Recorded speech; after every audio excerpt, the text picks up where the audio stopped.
एक तपस्वी का संकल्प। मैकल पर्वत की ऊंची चोटियों से घिरा, तीन ओर से पहाड़ों और एक और गहरी खाई से सुरक्षित धर्म पानी आज जिस शांति का केंद्र है, उसकी नींव एक गहरे संघर्ष और अडिग तपस्या पर रखी गई है। आगमन और साधना। कहानी शुरू होती है वर्ष 1989-90 के आसपास, जब एक बंगाली संत महात्मा जितेंद्रानंद अमरकंटक की पावन धरती पर पधारे। उन्होंने शोर शराबे से दूर प्रकृति की गोद में बसे धर्म पानी को अपनी तपस्थली चुना। एक गहरी खाई के ठीक ऊपर उन्होंने तिनकों और पत्तों से अपनी एक छोटी सी पर्णकुटी बनाई। उनकी साधना का तेज ऐसा था कि धीरे धीरे वहां से गुजरने वाले नर्मदा परिक्रमा वासियों के लिए वो कुटी एक आश्रय स्थल बन गई। बाबा और उनके शिष्य वहां आने वाले हर थके हारे यात्री की सेवा करने लगे। अन्याय और परीक्षा की घड़ी। समय बीतता गया, लेकिन 2004 में इस शांति को ग्रहण लग गया। तत्कालीन वन विभाग के अधिकारियों की नजर उस सुंदर स्थान पर पड़ी। वॉच टावर बनाने के बहाने प्रशासन ने बाबा की उस कुटी को ढहा दिया, जहां उन्होंने वर्षों तपस्या की थी। विडंबना ये थी कि वहां वॉच टावर की जगह एक सरकारी रेस्ट हाउस बना दिया गया। एक संत जिसका कोई सांसारिक मोह नहीं था, अपनी कुटी टूटने पर दुखी नहीं थे, बल्कि वो उस स्थान की पवित्रता और सेवा परंपरा को बचाना चाहते थे। महात्मा जितेंद्रानंद अपने शिष्यों के साथ आमरण अनशन पर बैठ गए। आस्था की जीत। गौरेला पेंड्रा के धर्मप्रेमी लोग बाबा के समर्थन में उतर आए। ये जन आक्रोश जब तत्कालीन वन मंत्री बृजमोहन अग्रवाल तक पहुंचा, तो उन्होंने तुरंत हस्तक्षेप किया। वन अधिकारियों को अपनी गलती का एहसास हुआ। उन्होंने बाबा से माफी मांगी और उनके ध्वस्त आश्रम के पास ही एक नई जगह प्रदान की। यही वह स्थान है जिसे आज हम धर्म पानी आश्रम के नाम से जानते हैं। अमर ज्योति। और वर्तमान 21 जून 2012 को महात्मा जितेंद्रानंद ब्रह्मलीन हो गए, लेकिन उनके जाने के बाद भी वहां सेवा का दीप बुझा नहीं। आज उनके दो शिष्य, सन्यासी रामानंद और सन्यासी धर्मानंद, उसी निष्ठा से परिक्रमा वासियों की सेवा कर रहे हैं। धर्म पानी की महिमा। अक्षय जल स्रोत। यहाँ एक प्राकृतिक जल स्रोत है जो भीषण गर्मी में भी कभी नहीं सूखता, जिसे भक्त ईश्वर का आशीर्वाद मानते हैं। काली गुफा। आश्रम के समीप ही एक प्राचीन गुफा है, जहाँ मां काली की सिद्ध मूर्ति विराजमान है। परिक्रमा मार्ग। नर्मदा पंचकोशी परिक्रमा करने वाले यात्रियों के लिए यहाँ रुकना और मां काली के दर्शन करना अनिवार्य माना जाता है। आज भी जब हवाएं मैकल पर्वत के साल वनों से होकर गुजरती हैं, तो उनमें महात्मा जितेंद्रानंद की तपस्या और धर्म पानी की पवित्रता की महक महसूस होती है। यह स्थान केवल एक आश्रम नहीं, बल्कि सत्ता पर आस्था की विजय का प्रतीक है। महात्मा जितेंद्रानंद जी के अटूट संकल्प और वन अधिकारियों के बीच हुए उस ऐतिहासिक टकराव को इस काल्पनिक संवाद के माध्यम से महसूस किया जा सकता है। संवाद। सत्ता और साधना का टकराव। स्थान। धर्म पानी की पहाड़ी, ध्वस्त हो चुकी पर्णकुटी के अवशेषों के पास। पात्र 1। महात्मा जितेंद्रानंद, एक शांत और तेजस्वी संत। 2। स्वामी रामानंद, बाबा के अनन्य शिष्य। दृश्य की शुरुआत। बाबा अपनी कुटी के मलबे के सामने जमीन पर मौन बैठे हैं। अधिकारी अपनी टीम के साथ वहां खड़े हैं। वन अधिकारी रौब से, बाबा, आप समझ क्यों नहीं रहे? ये सरकारी जमीन है। हमने यहाँ रेस्ट हाउस का निर्माण शुरू कर दिया है। आप अपने शिष्यों को लेकर कहीं और चले जाइए। अमरकंटक में और भी बहुत जगह है।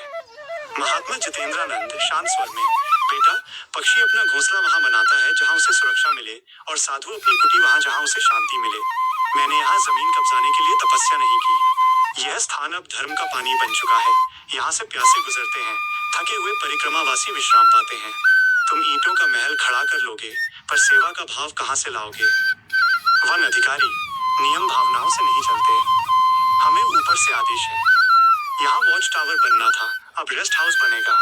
आप कानून में बाधा डाल रहे हैं।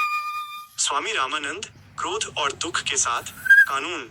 अधिकारी जी, आपने हमारी कुटी तोड़ी नहीं, बल्कि सैकड़ों परिक्रमा वासियों की उम्मीद तोड़ी है। बाबा पिछले 3 दिनों से अन्न जल का त्याग कर चुके हैं।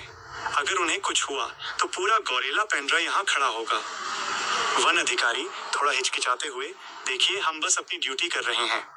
महात्मा जितेंद्रानंद अपनी आंखें खोलते हुए, तुम्हारी ड्यूटी बाहरी सुरक्षा की है, मेरी ड्यूटी इस स्थान की आध्यात्मिक सुरक्षा की है। जब तक इस पावन भूमि पर सेवा का अधिकार वापस नहीं मिलता, ये शरीर यहीं अन्न जल का त्याग करेगा।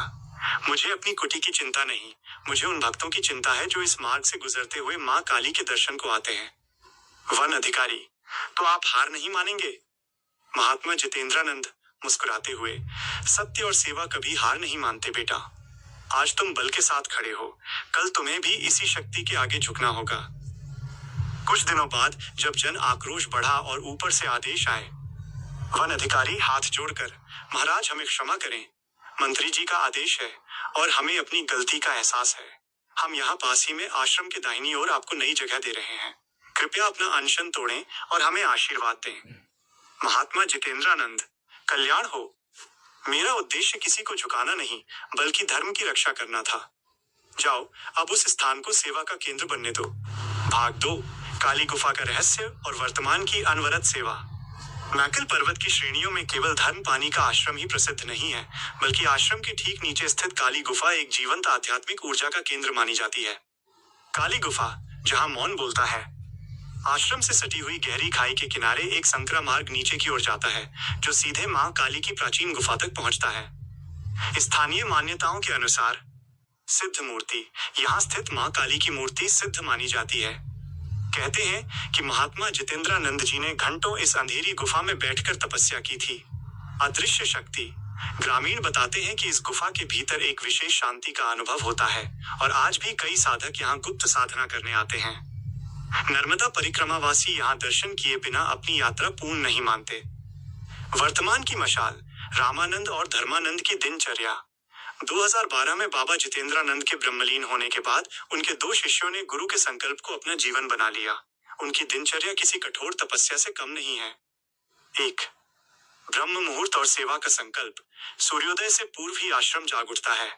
स्वामी रामानंद और धर्मानंद का पहला कार्य उस प्राकृतिक जल स्रोत की सफाई और पूजन करना है, जो भीषण गर्मी में भी अमृत की तरह बहता रहता है। 2. परिक्रमा वासियों का सत्कार।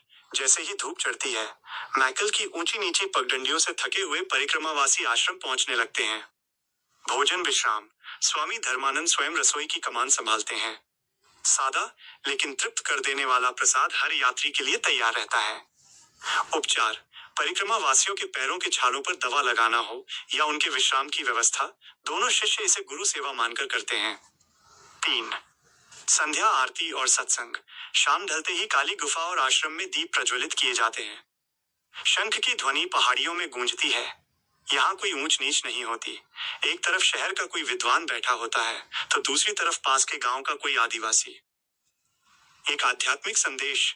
धर्म पानी का ये आश्रम आज प्रशासन और आस्था के बीच हुए उस पुराने संघर्ष की याद दिलाता है, जिसमें अंततः सेवा की जीत हुई। जहां कभी वन विभाग ने बुलडोजर चलाया था, आज वहां शांति की बयार बहती है। स्वामी रामानंद अक्सर कहते हैं, तारांकन गुरुदेव ने हमें ईंट पत्थर का मकान नहीं, बल्कि सेवा का मार्ग दिया है। जब तक यह जल स्रोत बह रहा है, तब तक यहाँ कोई भूखा या प्यासा नहीं रहेगा। धर्म पानी, साधना का शिखर। मैकल की ऊंची चोटियों पर, जहां प्रकृति मुस्काती है, गहरी लंबी खाई जहां अपनी कथा सुनाती है, अमरकंटक की गोद में बसा एक धाम है पावन, धर्म पानी की पानी की पावन धरा। महात्मा जितेंद्रानंद के संघर्ष और वहां की प्राकृतिक सुंदरता को समर्पित यह कविता। धर्म पानी, साधना का शिखर। मैकल की ऊंची चोटियों पर, जहां प्रकृति मुस्काती है, गहरी लंबी खाई जहां अपनी कथा सुनाती है, अमरकंटक की गोद में बसा एक धाम है पावन, धर्म पानी की शीतलता से खिल जाता है मन। आए थे एक सन्यासी, लेकर तेज निराला, बंगाली बाबा ने जहां भक्ति का दीप जलाला। तिनकों से कुटिया डाली और कीनी घोर तपस्या, परिक्रमा वासियों की हर ली भूख प्यास और समस्या। पर आया एक बवंडर ऐसा, सत्ता का अभिमान बढ़ा, कुटिया टूटी, मलबे पर सन्यासी का मान बढ़ा। न अन्न लिया, न जल पिया, बस सत्य का साथ दिया, संकल्प के उस अग्नि कुंड में खुद को ही समर्पित किया। झुकी हुकूमत, मिली माफी, श्रद्धा की फिर जीत हुई। ध्वस्त हुआ था जो आश्रम, वहां सेवा की नई रीत हुई। आज भी बहता जल का सोता, कभी नहीं जो सूखता है, राहगीर उस द्वारे जाकर अपना शीश झुकाता है। काली गुफा में शक्ति विराजे, सिद्धों का वो डेरा है, रामानंद धर्मानंद ने गुरु वचनों को घेरा है। सेवा का ये यज्ञ निरंतर आज भी वहां जारी है। धर्म पानी की पावन मिट्टी सब तीर्थों से भारी है।